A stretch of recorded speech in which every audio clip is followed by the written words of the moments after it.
Oh, goodness. I forgot that that was unmuted. All right. Jump scare. Okay. So for this first half of your Zoom room, if you find your way to the thread, we're going to start looking at color in nature now, instead of just kind of experimenting with schemes that might not make the most sense when you're just looking at them.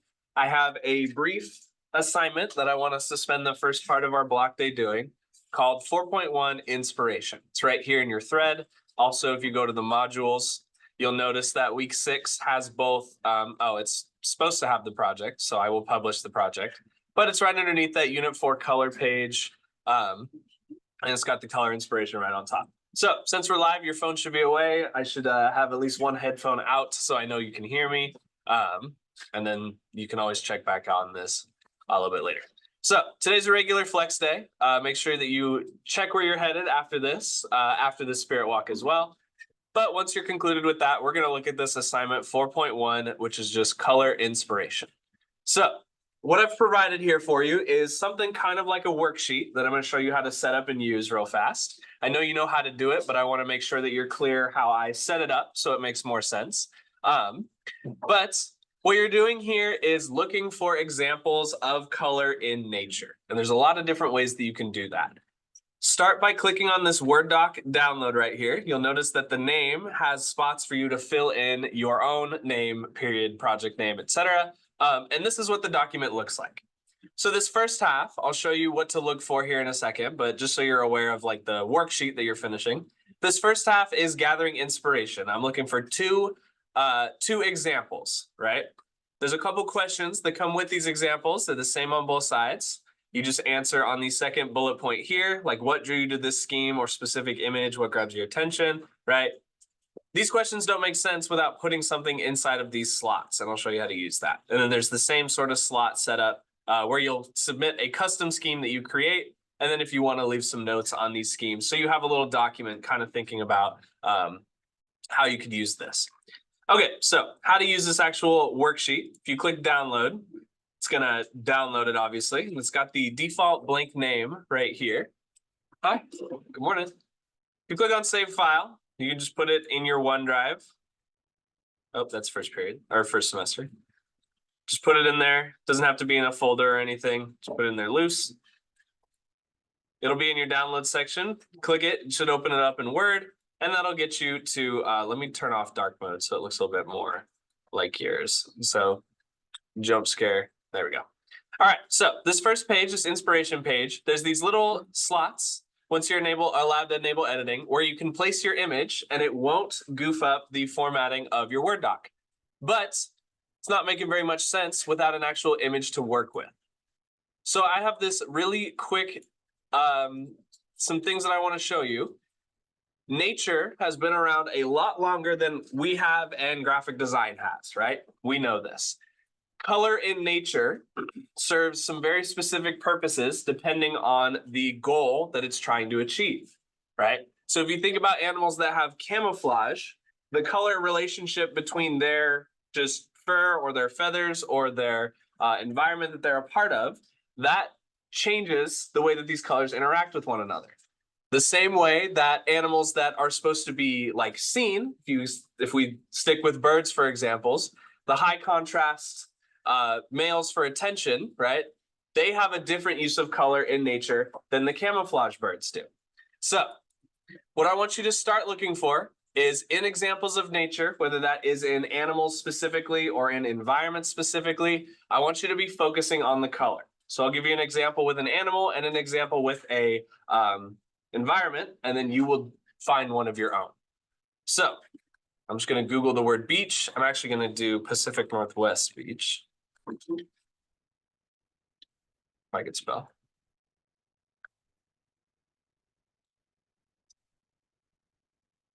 Got Pacific Northwest beach, and then I'm going to Google just an animal that I think is cool that's going to have a little bit of color, which I know are snakes. So don't play the snake game. I know you guys do that a lot in here.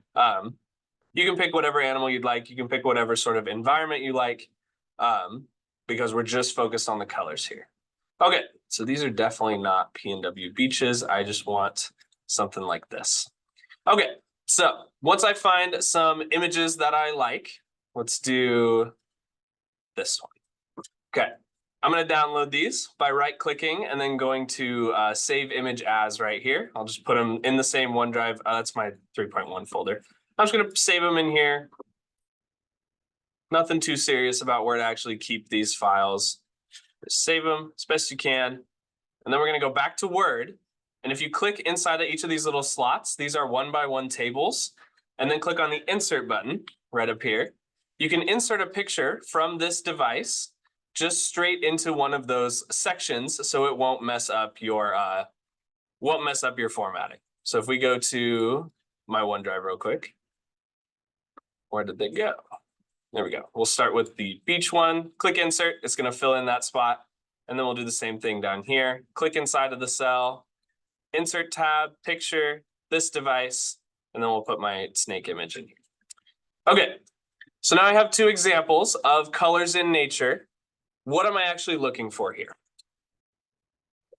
You're supposed to be paying attention specifically to how the colors interact. And the first thing you need to do for that is to name what colors are present. So if we look in our environment that's local to us in the Pacific Northwest example, there's a lot of green, obviously, but why is there a lot of green? It's going to influence something about the environment. And look at how the pieces relate to one another, how the colors are just similar colors are close to one another. What does that tell you? I'm just kind of having you guys generally in nature looking for how colors interact with one another. The landscape one's a little bit tougher. You can, this is more designed for kind of color matching or in like a fashion or another design sort of perspective. But if we look at this animal here, these colors are serving a specific purpose and they've been evolved in such a way that they relate to one another. What I want you guys to be thinking is about how these colors are relating to one another. And there's no really right answer because this is a lot of your opinion at this point. I'm just looking for some observations of how the red relates to the black, relates to the brownish. And I want you to see the different types of reds, the different types of kind of these maroons, these oranges, depending on where the snake's body is by answering these questions. Does this make sense? You'll choose your own images and then answer these questions with your opinion based on your natural images of your choice. So you can do two animals, you can do two environments, you can do whatever works for you. But before you get too far into that, we need to save. So you notice there's a your name, your period number, and then a page number right here in the top. To put your information there, you just double click.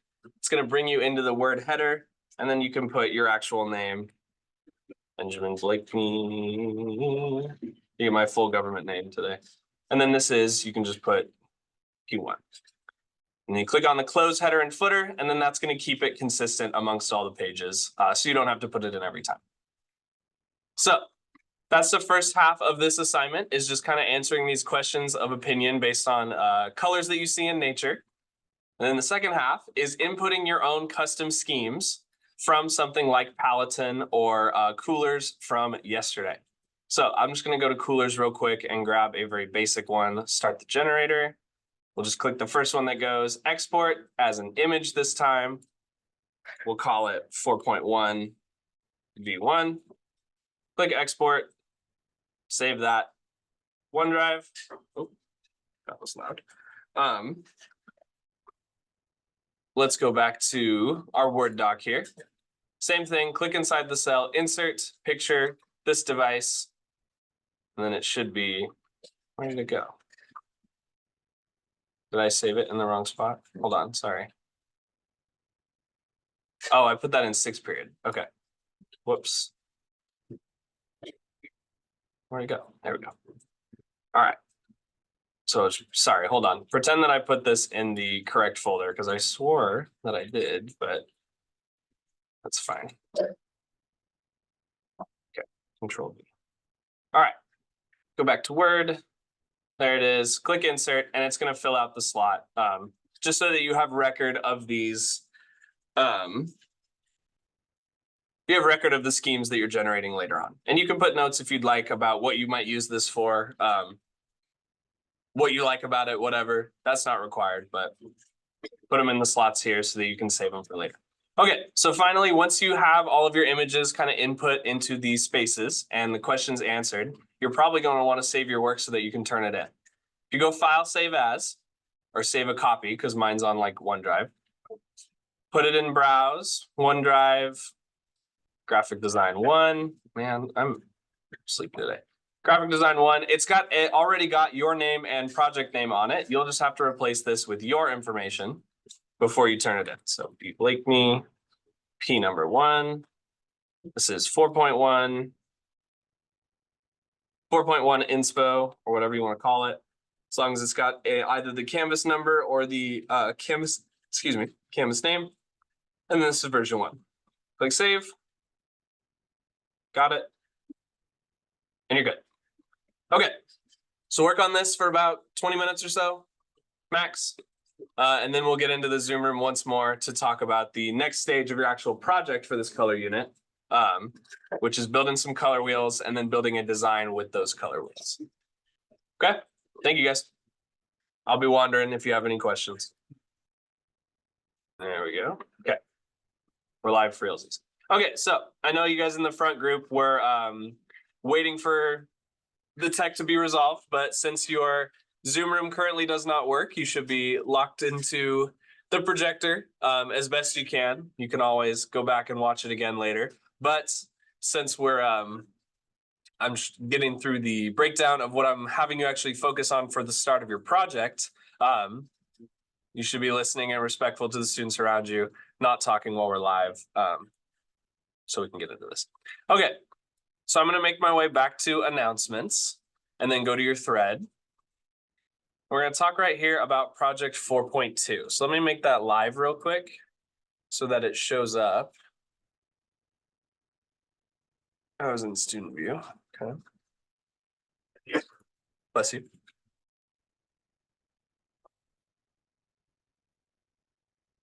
Okay. I'm going to refresh all my canvases now that we're out of student view.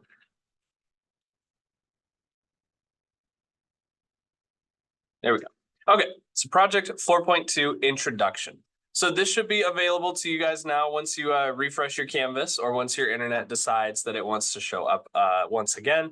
But our second element of design that we're covering obviously is color that we're starting off with this or focusing on this week. We are making color wheel and then our color wheels and then designs that go with those color wheels. So I'll give you an overview of the project as well as some student examples, talk a little bit about the rubric, and then we'll get into Illustrator and talk about how the how you can start building these color wheels once your internet decides that it wants to internet. All right. So here's our next element of design. There's color. Here's a really great beginner resource on how color interacts with one another. So you can watch that on your own time. There are a couple different color systems that you need to be aware of. They are really important to graphic design because they fundamentally change how the color is processed by the computer as well as processed by the different machines that we use, like printers and silk screens and projectors and TV screens, right? All of these different types of color modes are important to understand. You don't need to know the exact details, but the biggest thing is knowing the difference between them. So first one, CMYK. Maybe you've heard of it, maybe you have not. CMYK, RGB, and HSL. All three of these are acronyms as well as vocab words. So they're ones you want to commit to memory. CMYK stands for cyan, magenta, yellow, and then the K stands for black. So the way that CMYK works is it's used specifically in printing and mixing of colors. This is something that's usually for physical printing for color, for things that are going to exist in your hands. It's super likely that it uses CMYK. CMYK is known as what's called a subtractive color model. That means that these light absorbing colors work together by pulling color away from white light. And when you add CM and Y together, it makes black. So the subtractive aspect of it, because it's pulling light away from the colors. If we think back to science, I think it's probably biology, right? The color that gets perceived by our eyes, by creatures' eyes, is everything but that color getting absorbed. So like the green plants are green because they absorb every color except green, which bounces back at us. So If you think about CMYK being a subtractive color mode, that means that they are absorbing all of these colors together. When you mix them, it's going to create black. It's going to absorb as much light as it can. When added together, combinations of ink are going to reduce the light that would be reflected off the white background, and then mixing them together creates something black. Okay, so CMYK is subtractive. RGB, you've probably heard that term before, stands for red, green, and blue. That is for digital. That is for using light off a screen instead of out of the sun. That is what's known as an additive color measure. So if CMYK is a subtractive color measure, the colors add up to be something closer to black. Additive is the opposite, where the colors add up closer to make something closer to white. So RGB is used in monitors to mix and display colors. So that's going to be a lot more digital as compared to the physical. RGB is an additive color model, and the primary colors are being R, G, and B are combined to produce a spectrum of color within electronic systems. And then when you combine all three of them together, they create white. See the two main color modes. I've mentioned that when we've set up our projects. RGB is for digital, CMYK is for printing and for physical. And then this last little set of letters is a vocab term called H, S, and L. Each one of these letters represents a different aspect or a different kind of piece of color that changes the way that it's perceived. HSL is a variant of the RGB model that works on something called hue. HUE is another name for color. So if I say the word red, you could interpret that as the color red or the hue red. Both of those sentences mean the same thing. Hue is another word for color. Saturation is the intensity of that color. So saturation is the measurement of how red the red is, or it's on a range from very red to no red at all. And then finally, the last one is called lightness. The L in HSL is for lightness. That's measuring something called the chroma, which is how much light is required for that color to be perceived. So a high amount of lightness in RGB, because it's an additive color mode, would look closer to white, whereas a low amount of lightness, a low L value, would approach something closer to black because there's not as much light. HSL, it says right here, tries to model how humans perceive color. So why does this all matter? What's the point of me going through these when they're all written out right here, right? Monitors, phone screens, TV screens, different printers, different types of media things are going to interpret color differently. So it's important to understand that when you're using color, it's not always going to be 100% accurate to what you see on your screen. Different monitors, if we're sticking with RGB, are calibrated to either faithfully reproduce a range of RGB colors. The typical one is called sRGB. It's known as a color space. But that's not a guarantee. It's not a default. The color range of most monitors are limited by their materials and how they're made. So colors are going to be different depending on different types of monitors. If we look at if I'm looking literally at my two monitors right here, my right-handed one is more yellowish. It's a little bit more faded, whereas my left-handed one is a lot brighter, a lot whiter. Even though they're both the same data going in, it's giving me a different output coming out. Okay. As a designer, it's important to have control over your color choices and confidence that your colors will transmit your intention. All going back to that messaging aspect of graphic design. And a good place to start is knowing the color model which your design is destined. You should always know if you're making something digitally or physically. And then beyond this, many designers or studios purchase color books for physical references.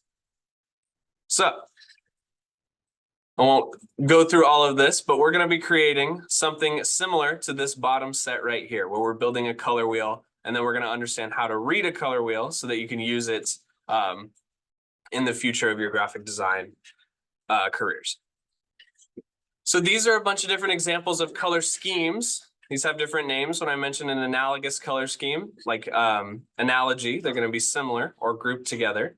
Hue, that's that other word for color. Secondary, complementary. We'll get more into this later on. This is what the assignment 4.1 is covering with the interactions of color. Even though these, this blue and this pink are the same on both sides, when you mix them together in certain orientations, it's going to change the way that those colors be perceived a little bit. And again, there's some more context, another definition of HSL. There's lots of information here. I need to update the work days on this. But you guys are going to be creating something that looks a little bit like this or like this, right?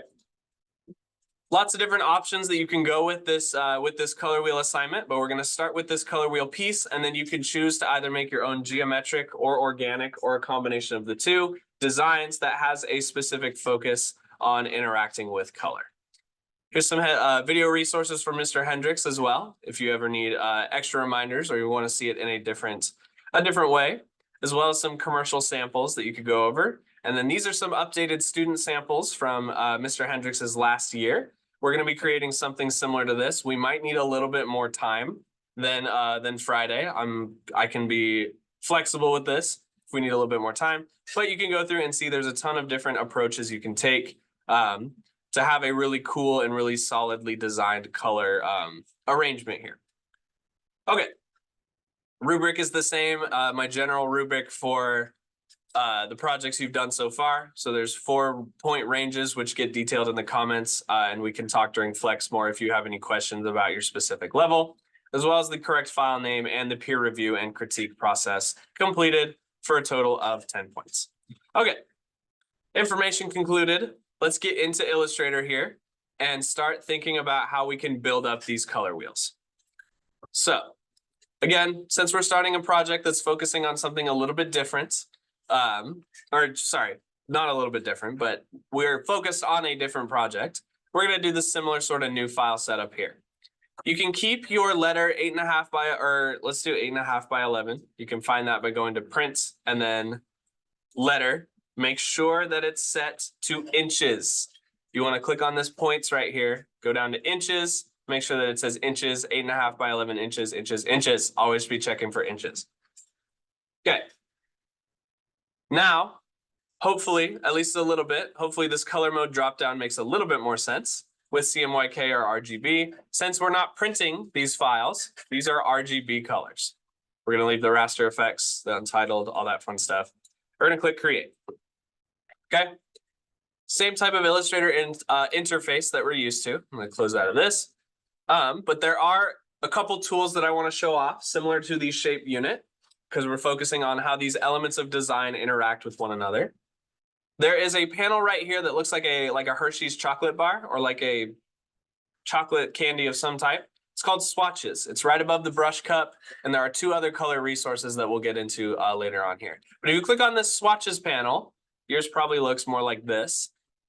The swatches, if you think about like interior design or construction, it's the same thing when you go to the hardware store and you see all of the different color options that are available. The swatches panel in Illustrator does the same thing. There's a few different ways that you can customize this and configure this the way that you like it. I personally like this list version. So if you click on this button right here and then extend it down so you can see a bunch of different color options. But if you're more interested in seeing how the colors work with one another next to each other like this, you can switch between them however you like. So the same way that we popped out the shape tool from the shape assignment, you can do that with this swatches panel by clicking and dragging it off to the side and then letting go. And that will put it in a separate window that you can move around and have quick access to whenever you need. So to start building up this assignment, we're going to need some circles. So we're building our first color wheel to show you those interactions between the different types of shades or different types of hues, I mean. And it'll give you a really handy visual representation of how the pieces work with one another. So you start with a circle, just like this. Set the fill to none. Remember, Mr. Hendricks has video resources too if you would prefer to do this on your own time, but I would also recommend listening in class. Anyway, so we have a circle with no fill, and then if you hold Alt, click and drag to make a duplicate, you want to look for these smart guides. You see that pink line that's appearing when I Alt drag my other circle out? I'm still holding Alt. I haven't let go of my mouse. You want to see that pink line. If you don't see that pink line, let me know. I will make sure that you get it connected before we go any further. Okay, so then I'm going to let go of my mouse and then Alt. I'm going to do that same thing one more time. Let me get out of this isolation mode real quick. click on the circle, hold Alt, click and drag until I see that pair of smart guides right there, just like that. Okay, so we have 3 circles all arranged in this triangle. What you're gonna do next is add a triangle between the 2 of them. So click and hold on that shape tool, polygon. I'm not sure. Yeah, you can. So with the polygon tool, if you click in the white space, we want it's going to be set to 6 by default. Set that to 3. It's going to give us a triangle. Hold Shift, size that guy up, and we're going to make it fit something like this, so that the triangle lines up with the center of this top circle. Okay. Then what we're going to do is highlight the whole situation. Control C, Control V. It's going to paste it right underneath. And then while holding Shift, rotate it around so that you have a diamond shape sort of like this.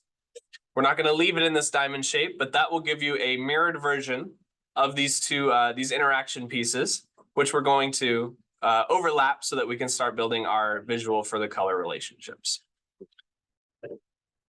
Your next step, once you've gotten this far, is to highlight the bottom half. And then if you hold Shift, it's going to stay. Oh, that's not what I want. I want to move it around first. If you hold Shift, it's going to snap to 45-degree angles. You can see that it's staying on this clockwise rotation. But if you hold Shift and drag it up, it's going to maintain it that same ratio, so that you can move it just straight up without it going too far away from one another. Okay. So we're creating this array of circles and triangles that have specific interactions with one another, which will make sense more here in a second. I do have to do a little bit of adjusting because we want the centers of these circles to be on the corners of the triangle. So I think in hindsight, it was actually probably easier to start with the triangles. But you want it to look something like this once you get to your end point. So you can start with the triangles. You can start with the circles. You can follow Mr. Hendrix's version as well. But we want this example before we go any further.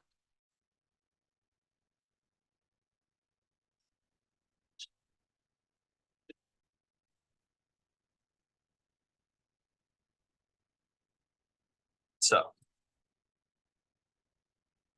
again, what I'm gonna just kind of keep going so I can help you during the work time, but I want to get an example down so you have something to reference if you ever need. Now we're going to start filling in these circles with our primary colors. So since we're focused on the interactions between different colors, we're actually going to use red, yellow, and blue, which are the primary colors for painting, for pigments instead of light, like which comes off a monitor. But it helps you understand how colors interact with one another. Even though this is an RGB space, it still shows you that color interaction between the two. So to do that, if you notice, all of my swatches, if you're in list mode, have this CMYK label at the front of them. So even though I set up my document as a RGB document, it's still giving me a CMYK swatch. If you ever need to access more swatches, there's this little like pile of books, sort of library icon in the bottom of the panel here. If you click on that, that gives you a ton of different options that you can explore with. There's patterns, scientific, skin tones. There's some cool stuff like foods, right? There's a fruit palette. There's all types of different swatches and palettes in here. But we want to focus specifically on web. Since web is entirely on screens, it's going to be entirely RGB colors. And it's going to have that correct color mixing relationship that we're looking for here. So if I click on web, it's going to pop open my web panel, and it's going to look a little different than the other one for some reason. So let me close both of these and see if that works another time. Click on web. Okay, I don't know why it's doing this. Hold on. It's being weird. Let me check and make sure that my document's all in the correct color settings. Yeah, it's in RGB. Okay. So why is my RGB not RGBing? Color books, corporate. No. None of those are what I want. Okay, give me RGB.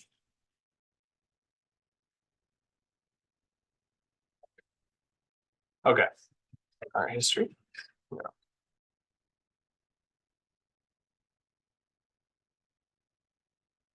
That's so weird. It's not supposed to do that. Okay, no. Okay. So what we're gonna do instead, that's supposed to have RGB color swatches. Sorry. We're gonna use the CMYK ones instead. So at the top, if you click on this CMYK red, that's gonna set kind of our keystone similarly to oh, keystone was a different number. Sorry, that was for future ready. Anyway, we're just gonna select these first three triangles with the base being blue and yellow, clicking on CMYK blue and CMYK yellow. And this triangle is the primary color relationship, right? These are the three main colors that when mixed together are going to create what's called our secondary colors, which have their own triangle, how they relate to one another. And then there's also a set of colors along the way called tertiary for third set of colors. And that's going to be what we're going to focus on building today. Right click, I'm going to arrange, bring this to the front so that it looks nicer. Okay, so it's tempting to just kind of guess on what colors are going to go in between these here. But there is a way to more scientifically and more design-focused way to understand how to get these in-between colors accurately. So to do that, we're going to make some copies. I'm going to move my swatches panel just down here for now. We're going to make some copies by clicking on the red circle first. Alt drag over to the space down here, clicking on the blue circle next, alt drag with a little bit of space in between the two of them, like this.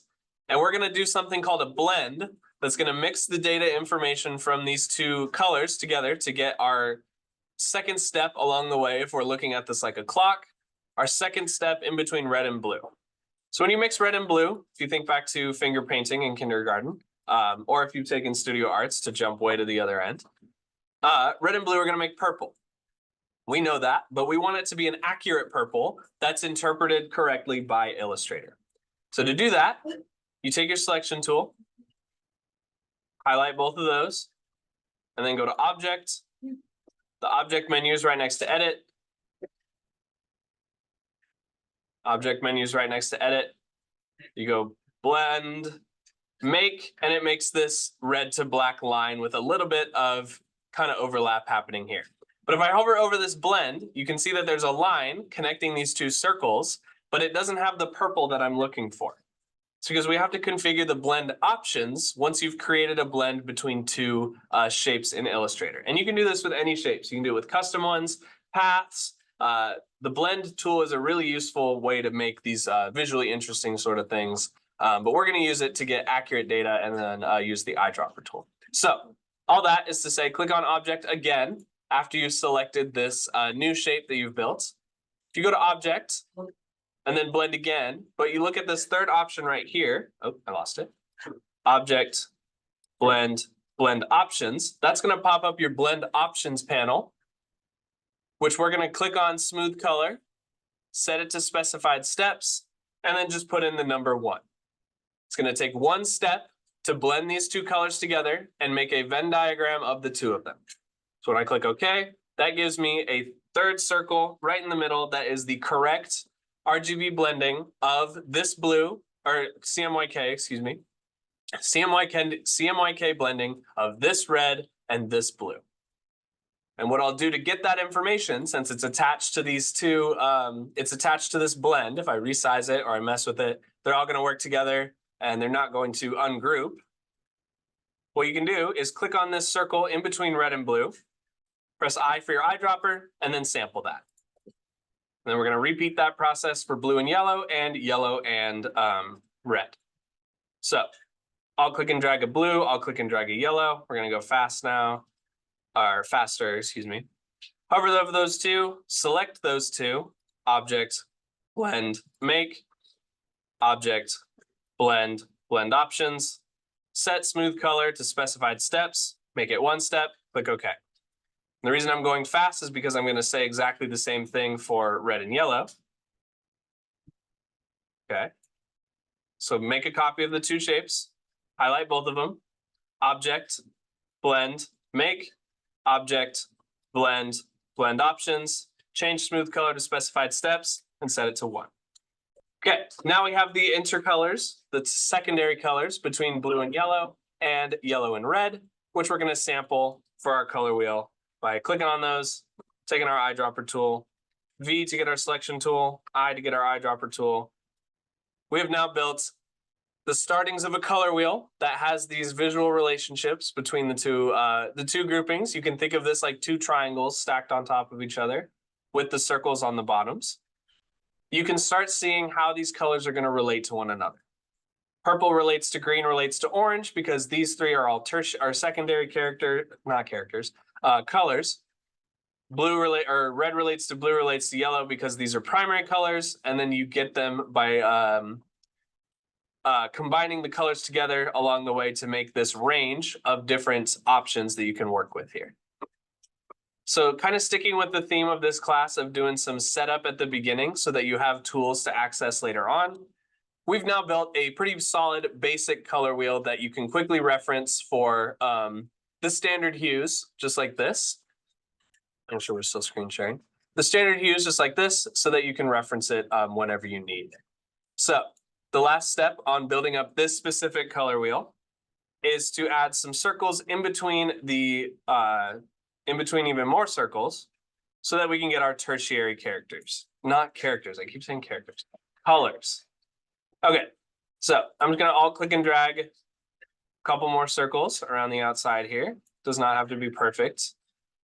You do want these circles to be a little bit smaller so that it's clear that these ones are only relating as steps along the way, small steps instead of big steps. So you'll have 6 more circles like this, and then we'll do the same process for blending, but this time with the closer versions instead of jumping across the triangles.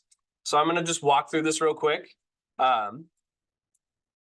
Again, going fast because I'm gonna have to do it 6 times. So pull your 2 circles off, highlight both of them, object, blend, make, object, blend, blend options, change smooth color specified steps, set it to 1.